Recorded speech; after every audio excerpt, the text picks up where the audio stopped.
You're listening to From the Chair, and I'm your host, Mike Hamilton. Join us each episode as we talk to athletic directors from across America. We're going to talk about topics like leadership, career development, issues of the day, and I can promise you we're going to have some fun along the way too. So sit back, listen in, and let's dive in. Let's go.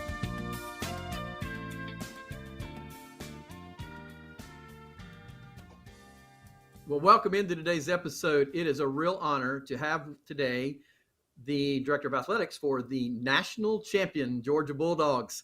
Josh, how does that sound as an opening? A little surreal. Kind of still getting used to that thought, but nonetheless, it's great. It's been a great couple weeks. No doubt, man. Well, we're so glad you're able to join us, and I know that you've had a ton going on coming off the national championship, and what you and I've talked about that this past week, just everything that's happening, post CFP and the lift that you guys are already seeing from your great brand from that, and I actually want to spend some time on that today if we can.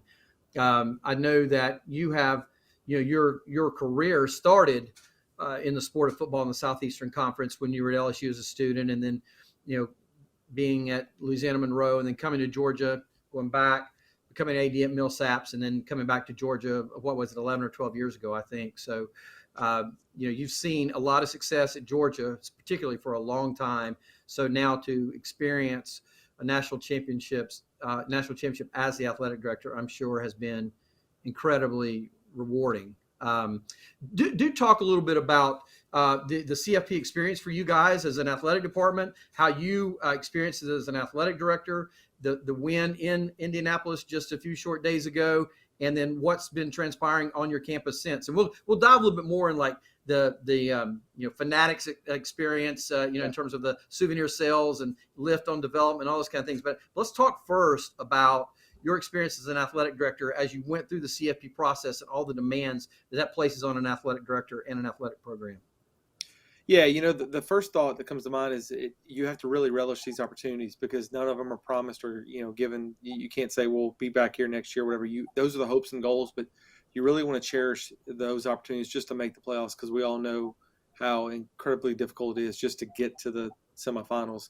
So from my perspective, and this is from the leadership of Greg McGarity as well, is from our staff and coaches and student athletes, you want to make these experiences special. So when you get to these games, you really want to do it first class and make sure that you're as inclusive as possible because you can't get caught up in the dollars and cents of it because you really want to make sure you're creating memories for not just our student athletes, coaches, but the staff that pour into this program. So really trying to do it first class, and there are some tough decisions that go along with that is who makes the cut and who can go on the trip and who can't.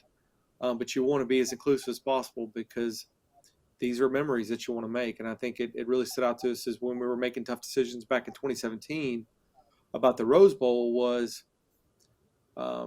let's be as inclusive as possible because we were able to make memories and people still have great memories of that game. And now we were able to create some great memories as well. So that's the first step of it. And then there's just so many logistical components that go into moving this amount of people. And we've got great staff here who put a lot of time and work together from the buses and meals and hotels and airplanes and flight, all those things that go into it. And, you're gearing up for the first game. You've got to look ahead to the national championship game as well, but you don't want to be presumptuous. You don't want to, but there are some things you've got to get done and be ready for. And then when you win that semifinal game, it kicks into another gear of, all right, we've got a tight turnaround. We'll be heading to Indianapolis in this short time and, everything that goes along with that. Thankfully, there's been evolution of that game, and the championship game is less like a bowl and more like a shortened, or a shortened bowl or a longer conference championship game. So the logistics pare down somewhat when you think of that game. But there's so many moving parts, and I'm so thankful for our staff, our administrative staff, our football staff that work together to pull this off because it's a blur, when leading up to that semifinal to the end, it flies by, and there's so much that goes into it. So you guys, I think you told me you're back to the hotel lobby. You're up celebrating with everybody until 4:00 in the morning in the lobby. I'm sure the fan scene was insane, and you're trying to focus on your staff and your personal family and and enjoying the moment alongside of them. And then you come back to Athens, and in very short order, you have a national championship celebration. And I know all of that planning had to happen in advance, even in spite of the fact you didn't know if you're going to win the game or not, right? Talk a little bit about. I saw some great scenes from the national championship celebration there in Sanford Stadium. A little bit of your pre-planning for that, and the experience of the parade and the time in the stadium as you guys celebrated. Yeah, it's the balance, right? You don't want to look too far ahead because you don't want to assume anything, but there's things you've got to have in place working behind the scenes. And again, hats off to our phenomenal staff. So many of them from our event management office, promotions, facilities, ticketing office, sports. There's so many departments that work together that have to do some preliminary things behind the scenes, right? You got to have the skeleton idea of what it's going to look like, from where the parade would go, how the celebration would take place in a stadium, a stage, sound, all those things. And then you win the game, and then Tuesday morning that crew goes full speed activating all those items and moving from a Tuesday morning to a Saturday, noon, 12:30. You think about how much was done in that short amount of time in terms of, we knew our fan base would be really excited. So this wasn't going to be an event where we could just say, let's open the gates and see what we get. Like, we knew we were going to get a demand of 92,000. So we couldn't, or greater, right? So we couldn't just open the gates, because then we would have life safety issues, fire marshal issues in terms of 110 to 120,000 showing up for 92,000 seats. So we had to allocate tickets. We wanted to make sure it was free, because we didn't want this to be perceived as a money grab, or, oh God, they're selling tickets to this. So free tickets offered first to our students and our season ticket holders, and then whatever wasn't claimed would go to the public, add in the normal to visiting team allotment, which gave us some room to work with as well. So all those went available to the public at a certain time. Those tickets went, within an hour. So we were essentially sold out. And then you offer, if anyone wasn't able to get a ticket, they're able to come to the parade. So you have that opportunity as well. But there were so many moving pieces, and again, it's that balance of what can you do before without being presumptuous, and then what do you start activating. And I'm just so thankful for our team here, because they put together a phenomenal program from start to finish, from the parade to the celebration to all the small details. It really was a great day, and just a phenomenal celebration. I was watching you guys celebrate on the field that night, and was talking to some of my colleagues around me, and I was like, the emotion of all this for the participants and the staff, and you yourself and others on your staff, when you think about all that goes into performing at a high level, from all the off-season work and the strength and conditioning, nutrition, servicing injuries, all that kind of thing, and then every week, you live in the moment of what do you do that week, and the survival and winning a game and moving on, and for all that to culminate in this one moment where you actually win it. The emotion of that and the reflection of that is a incredible thing. And I know you, having been around football for a long time, I think back to when we won the national championship in Tennessee in '98, and certainly I wasn't on the football staff, and I was not the AD. I was a associate AD at the time, but I remember there was a point in that season, we came into the season not highly touted, but we kept winning, kept finding a way. The leadership was there. You could see it with Al Wilson and T. Martin and Peerless Price and others. And we had a game, which, fans who are a little bit older remember, late in the year against Arkansas, where it looked like fate was against us. And at the very end, literally in the waning moments, we got the ball back and we marched down the field and scored. And at that moment, you feel like, hey, you know what? Maybe we're going to win this thing, right? Yeah. Was there a time during this season or in the postseason, it could even be in that specific game, where you said, maybe this is our time? There were a few moments like that this year, where the young men just kept rising to the challenge, and the leadership on this team is just amazing. There's so many veterans, not just seniors, but upperclassmen, that just their resiliency and their character and their connection. You can't say enough great things about these young men. But I won't say the opponent, but there was a game this year where we won by a good margin, but we didn't play to what was defined as their expectation or standard. And post game, there wasn't celebration. There was basically, a couple of veterans stood up and said, that's not our standard. We've got to play to our standard. And that was a moment when you heard about that and you said, okay, this team could be special. They've got a lot of special young men, and just there's just so many small interactions that happen on a day to day with some of these young men where you just said that this group is different. There's just so many great leaders that you knew they were destined for something great. And obviously, football can go a lot of different ways. A fumble here or this and that can define a game. But you knew beyond all of that this was a special group, and that's what I said at the celebration, that a lot of these young men are going and be successful in the NFL, but even a larger number of them are going to be successful in life beyond the NFL or the ones that don't make it. There's just so many great young men that you saw that, and they're destined for great things. Yeah. So, I realize it's early and you probably don't even have all the details yet, but give us a glimpse into, what are you seeing in terms, you're one of the elite brands in college athletics, great academic institution, unbelievable history, but it's been 41 years since you won the national championship. And so there's this pent up demand for sure. Right. So what you've shared a little bit with me, but for our audience, what are you seeing in terms of like the churn of national championship merchandise and requests about how can I get involved next? And can I buy a season ticket? What do I, donations, whatever. What are you seeing early here from that? Yeah, so that's the big question I want to ask. What does this mean in terms of revenue and things? And it's really hard to directly quantify. There's the direct quantifiable things. There's the indirect quantifiable things long term. And then there's some intangible things that you can't quantify, but is going to lead to growth of the program and the athletic department. So right off the bat, I think we've broken some records in terms of some of our merchandise and what we've been able to do through that. And then I think the Fanatics gear has gone through the roof. And then we get a percentage of that. So there would be a direct impact of that financially of just merchandise. I think, anytime you get to activate that additional game, the SEC Championship game, some final, there's some activation pieces, as you know, from a multimedia rights standpoint that built into contracts that gives you a little bump there. Then there's just standard growth or just the strength that we have. Fortunately, we're a program that sells out in football tickets every year, and people donate for that opportunity. So it could get a little more competitive because we've been right at that line of where everyone that's donated has been able to get a ticket, where it may get a little more competitive as donations keep coming in, that they're maybe fighting for those last 1,000 or so seats. So you expect growth in the donation to have the ability to buy tickets.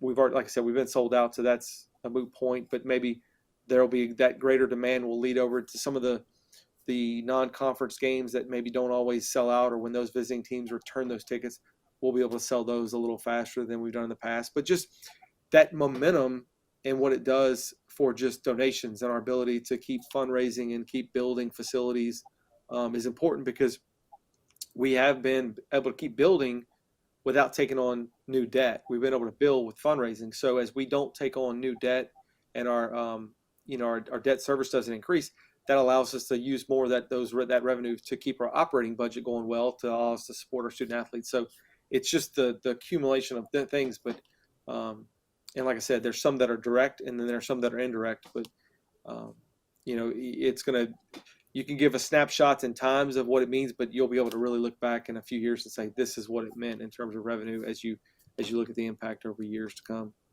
Yeah. So in recent AD hires, there's interesting trend lines as it evolves over time, and you've seen some more Power 5 to Power 5 hires. You still continue to see move up from G5 to Power 5, Power 6, and then there have been a number of elevated hires from folks who have been in roles like you were in, or like Graham has been in Clemson. That was my situation at Tennessee. You've been on campus for a long time, and now you're the athletic director.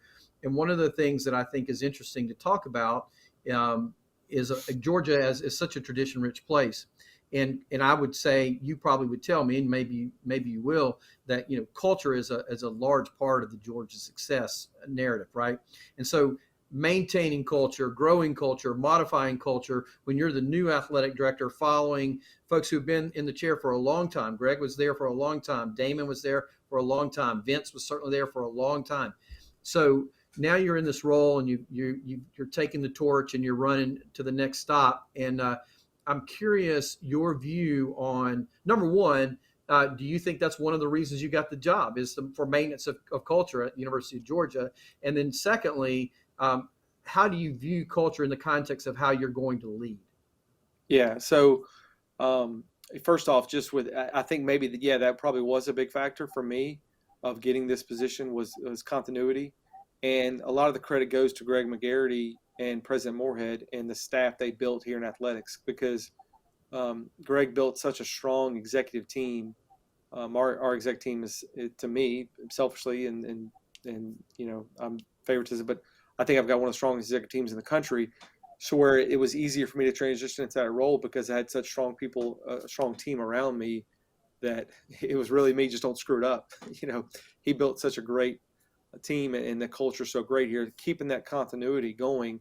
And I think that helped. Someone who understands Georgia, understands the traditions, understands where we've been, where we're headed, but also I think for myself, someone who doesn't think they're bigger than the program, and knows that Georgia was here before me, Georgia will be here after me. It's not about me, it's about the people. It's about everyone from the custodian to the head football coach and everyone in between working together. It's not about the AD at all. It's about everyone else, and I think that was important. Um, and I think hopefully that's a trend when it's a fit and it makes sense for others. Not saying that's always the pathway, but I do think, I'm great friends with Graham and Ed Clemson, and glad to see that. And I think he'll do well there. Um, but I do think for me, that is a part of the culture I want to create. And I hate to ever downplay the role of an AD, but I think the culture's got to be like, coaches always talk about, it's got to be a team led group, right? The best teams are the ones that are led from within. And that's for me what it's like here. I'm such a small piece of this puzzle. I've got so many great people who are so great at what they do that it's almost more of as a leadership role. We always talk about servant leadership, but that's what it is. It's knowing that I'm just a servant in this role, and allowing other people to be successful ultimately makes all of us look good and helps us achieve greater things. Yeah. So Georgia's been consistent in terms of championships and competing for championships, SEC and national championships for a long time across the board, across all sports. And you've got some coaches who've been there for a long time in many cases. Do you, now having the benefit of being there as long as you've been there, particularly when you wrap in your first time there, do you see common themes that among the kinds of coaches that Georgia attracts, kind of coaches, how the coaches at Georgia play out their leadership in different sports, or just what stands out to you in that regard? Yeah, I think you do see common themes, and there are obviously differences between sports because they're so different in the needs and wants and how sports operate. And in this interesting fact, this hit me this morning. I was thinking through some of the numbers. I think it was last night. Of our 15 head coaches, eight of our current head coaches have won a national championship at some point in their career as a head coach. Wow. So very thankful for that leadership. But you do see those common themes, and I think, obviously you could see it in recruiting, right? It all starts there. And it's the little things. It's how you treat people, how organized you are, and how you develop a program, and you're process oriented. And I think when you see that and how the little things they do, and just you can tell a lot by a coach by how they structure a recruiting weekend and how they're organized in recruiting, and you see it spill over into every other aspect of their program, their passion, their organization, how they attack each day. You see those markers of success within that. Yeah, yeah. So, as you evolve as an athletic director, one of the things that, if you do much of a Google research on you, there's an article that talks about you being the people's AD, right? And I look, I think that's great, right? And it was it was an opinion column, right? I don't think you're out like stumping for that, or you've got a marketing slogan or whatever. But I will tell you that in reading that, it really hit home with me, because what they were really trying to point out is your desire to connect with the student athletes and the fans, and to being about the University of Georgia. And as you've already alluded to, it's not about you, right? And there was mention in there specifically about your desire to decrease concession prices. And I know part of that is because it's the right thing to do. Part of it may be because of the pricing strategy at Mercedes-Benz down the road, and you guys compete against them for fans sometimes. I also think a really cool thing is your desire to put Zaxby's ice in the concession stands. And I know that that's, Zaxby's is certainly a big brand in the South and has its roots in just outside of Athens. And so what do you, you kind of laughed a little bit. What do you think of when somebody says, hey, that's Josh Brooks, he's the people's AD? We have fun with it, and people make fun of me about it, but I enjoy it because this is not my program. This is Athens. This is Georgia. This is Bulldog Nation's program. It's not me. So I'm a servant. You know what I mean? I'll never take that for granted. So I'm here for the people, and it can be overwhelming sometimes trying to respond to every email, every Twitter response or whatever. It can get to you, but at the end of the day, like I said, this is their program, so I want to be a servant to the people, and I'm kind of maniacal in trying to make everybody's experience perfect, and I know I'll never get there, but I believe in that Disney Chick-fil-A mentality of great service, and it's little things. I always believe it's the little things that make the biggest difference sometimes, and as silly as changing the ice was and going with Zaxby's ice, it makes a big difference, and honestly, one of my mentors and someone I consider a friend I've got to know is, Chairman Billy Payne from Augusta National. And I was picking his brain this spring, and I said, hey, I told him about the ice. And I said, please tell me if this is just the silliest, dumb idea. He goes, no, it's a great idea. You need to move with it. And when I had his blessing, I'm like, all right, I have the confidence now to move forward on something like this, because the little things are the big things, and it's the little things that show you care. It's that we're not just going to settle for just average things. If we know there's a way that we can tweak something and take it from average to great, and if we're that focused on just how good the ice is, that should permeate over to everything else we do. That's a standard. And I know it sounds silly, but if we know that just by doing that, we have the ability to partner with our great partners, Zaxby's, and change just standard concessions ice to the best ice in the country, then that hopefully bleeds over in everything else we do, that have that mentality of trying to keep finding ways to get better in everything we do. I think know it's corny, awesome, but it's man. just something. I mean, Yeah, all the little things add up, right?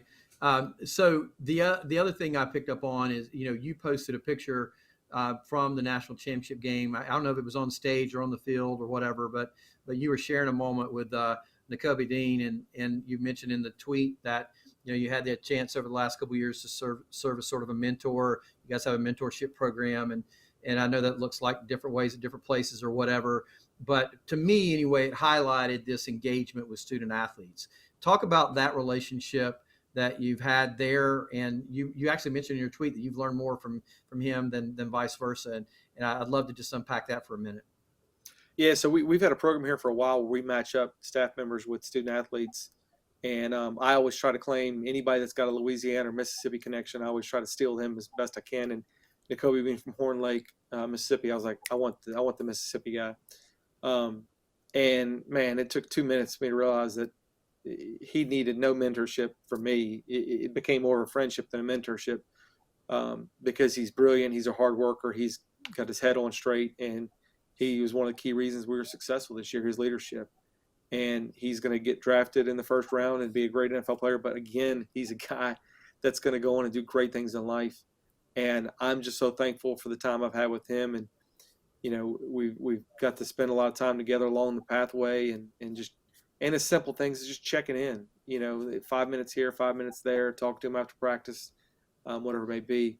But just sharing that moment with him and that connection with that student athlete, meant the world to me. And I didn't want to publicize that picture too much, but it was just such a special picture that captures so much of my emotions of being able to share the moment with him. It reminds you why we do what we do. Having, without the student athletes, there's no reason for us. So having to see the joy in his face was worth it all. And it reminds you that because you can get lost in this job, as you know, right? You can come in every day and get caught up in a meeting after meeting after meeting. You've got to carve out time, and I'm guilty. I've got to do a better job of this in year 2 of programming time for our student athletes. And I actually recently stole an idea, and I think I told Desiree, I stole it from her, from Desiree Reed Francois, about I read the other day that she did the Party of 5 thing once a month, and I already did that here this week, where once a month you have somebody pick 5 random student athletes and have lunch with them and just spend time with them. And I did it this week here. and no agenda. It was just, let's have lunch and let's learn. I want you to learn more about me, learn more about you, and then at the end, anything we could do better was the only question on the table.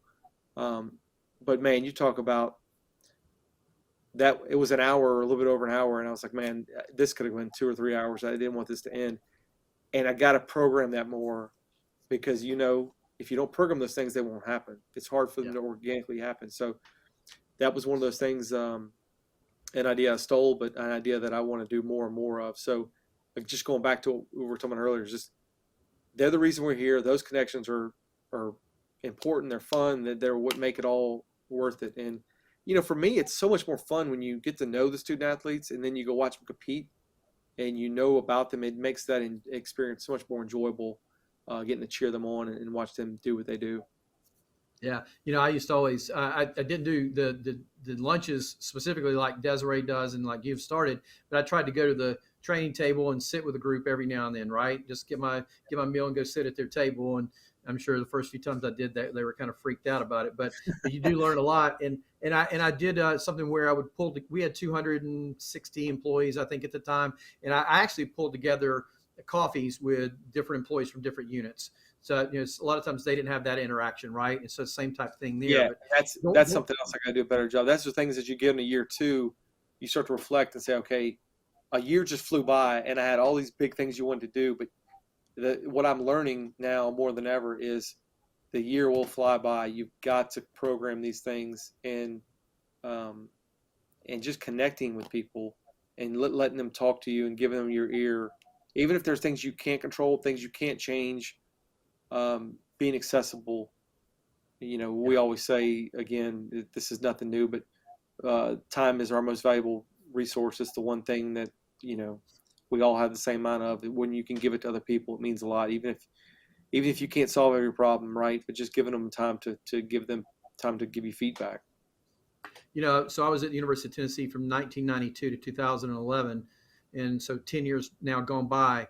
And one of the things I take most pride in is that you would think SECAD, the football guys, the basketball players, men's and women's or whatever, and that's sort of sometimes where it stops. But the student athletes, former student athletes that I've stayed in touch with through the years, represents the whole gamut. I mean, Yeah. from those who ran track for us, who swam. There's a tennis player that had an accident when we were in school, and I went to the hospital to see him and his mom. He has never let me forget that, right? And golfer who finally, after so many years, made it to the tour, and reaching out and touching base with him and that kind of thing. And so I think, to your point, that's where the rubber meets the road and what this is really all about, in spite of all the other craziness that's going on around you all the time, of the things that you have to deal with.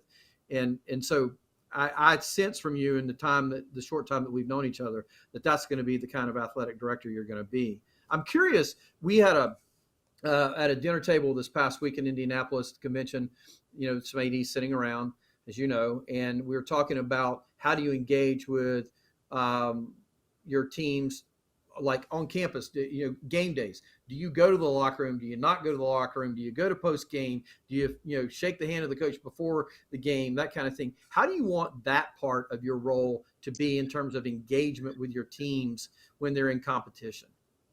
Yeah, I've actually given that some thought, and it's so different from sport to sport depending on the nature of the sport and in the access to the court and trying to interrupt and when they have natural breaks in action. And um, you know I've got to do a better job of, when I do go to an event, of being, it's not grandstanding, but you want to be seen because you want them to know you're there, right? I try not to go in the locker room too often. Sometimes I try to keep that just a special place for them. Um, but you want them to know you're there, and trying to find those little ways to connect where they know you are there and you're supporting them. Because I do go to quite a number of the majority of the home contest. But it looks so different from sport to sport, and sometimes it's easier at others. Like tennis, it's very easy at tennis because of our setup, that right there before introductions, that I can go right through, make a lap through, and give them a fist bump and wish them luck. It's an easy one, right? But depending on the sport, it may be a little harder because of the natural flow of pregame and the production that goes on. So it is a little different or harder depending on the sport, and you don't want to you don't want to ever interrupt a pregame routine or anything like that, or get in the way, or look like it's a, hey, look at me, type thing. But I do think it's important to try to find ways to let them know you're there anytime you can. And sometimes that's just making sure you're active on social media, that like almost checking in that I'm here, and just a Go Dogs tweet with a pregame, retweeting what's going on, because social media is important currency to our student athletes. That's one of the ways that they validate the support. So that's an easy way. But um, that's some of those things that after year one that I've been kind of taking stock and reflecting and saying, okay, this is what my intention, like going back to, this is what my intentions are, this is what I've actually done, and taking, all right, let's look at this and let's see how we can make improvements on that. Okay, you did go to the softball game, but they probably didn't even know you were there. And that's weird for me, because like before, who would have ever cared if I was at a game or not, right? And they didn't care. No one would. But okay, I'm the AD.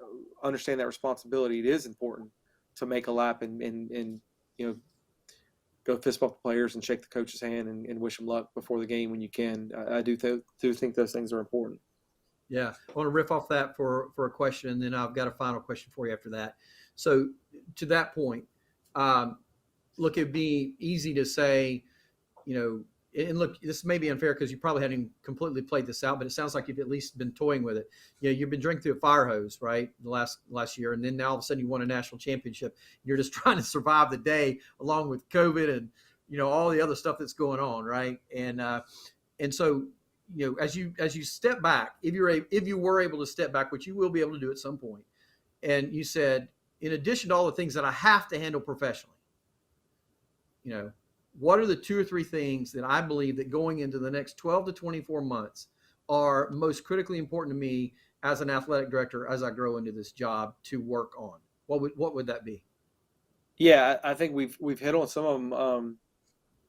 It's got to be, year one, I was drinking through the fire hose, and we're still living through this pandemic, and whatever you want to call it, the impact of COVID on our programs, the impact of so many other things, that you felt like year one, you're just trying to get by. Right now, going into year two, I've seen a year in this chair.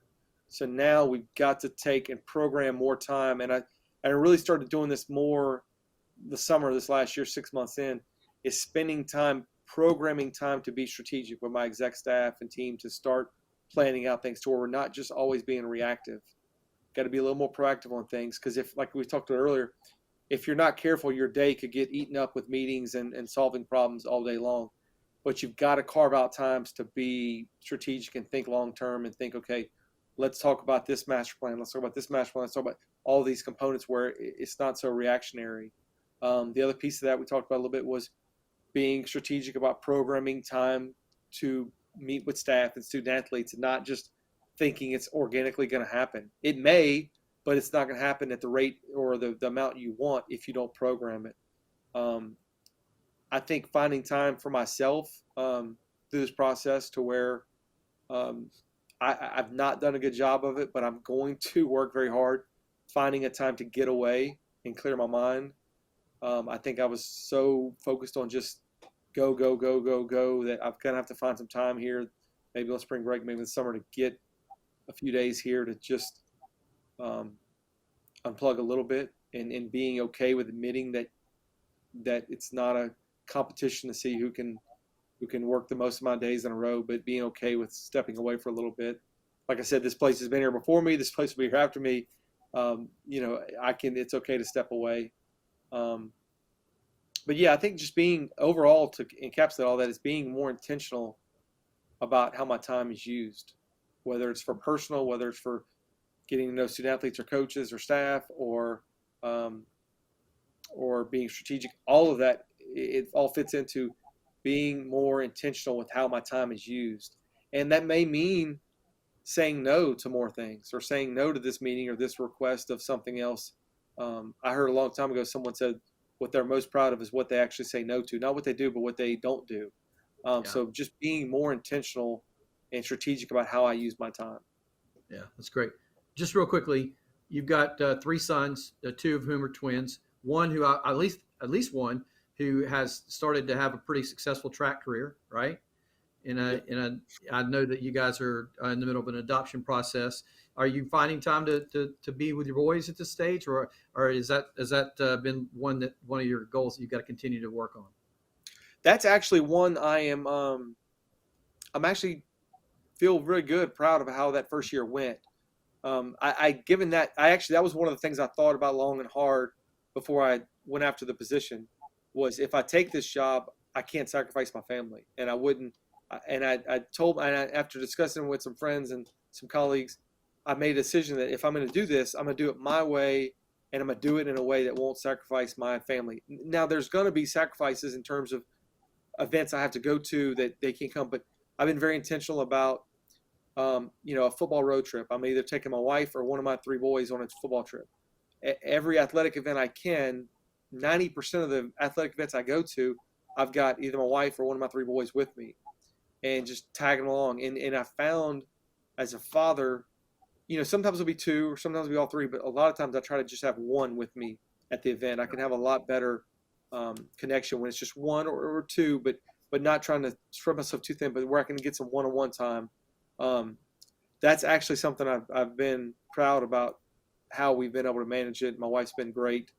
But I was able to take one of the boys with me to the women's college tournament in San Antonio. I took one of my boys to me with the World Series, college softball World Series, and I took the other one to the track national championship in Oregon. And then I took each of them to a road trip this year in football. So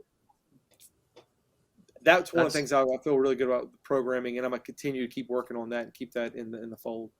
Yeah, keep it up, man. I mean, it is. I think sometimes we lose sight of the fact this is a job. It is a career where it's good for young people to be around it and to see role models and to be a part of it. And so I want to encourage you on that front. I think it's awesome. And I have not seen any negative impact of that. I guess the voice creep in your head and say, how will donors feel about that? How will student? But the student athletes love it when they see my family engaged and supporting them as well. I think the donors love it when they see that I have my family with me, and they get to see the boys and meet them. And I think it's all been positive. So for whatever negative fears I may have had about what that could mean, there have been none. I think it's only been positive of them tagging along with me. So no regrets on that front. Well, it humanizes you as a person, and what you need to always do, because becoming an AD becomes like a figurehead job in some folks, and we need to continue to encourage people to remember that these are human beings in That's these right. jobs. Yeah, We're all human. And then seeing our families, and I think it's important for people to see that I love Georgia, and my kids are born in Athens. They are red and black through and through, and this means something to us, and we're supporting all 21 programs, and hopefully it does humanize me and shows how much Georgia means to me and my family. Yeah. Well, man, you've been kind with your time today, Josh, and I really want to say thank you for that. I want to reiterate again our congratulations from Learfield at your success with winning the national championship this year. I know from my personal conversations with you, you don't take that lightly. You know what an accomplishment and a gift that is. And so just I want to say thanks for being with me today. You got it, Mike. I appreciate your time and appreciate your mentorship and your friendship and just your ear when needed. We do. Everyone in this industry appreciates you. We'll keep it up, brother. All right. So you've been listening to the Director of Athletics from the University of Georgia. This has been Josh Brooks, and I'm Mike Hamilton, your host from the chair. Hope you'll listen into all these episodes wherever you catch your podcast, or you can view it on YouTube as well. We'll see you next time.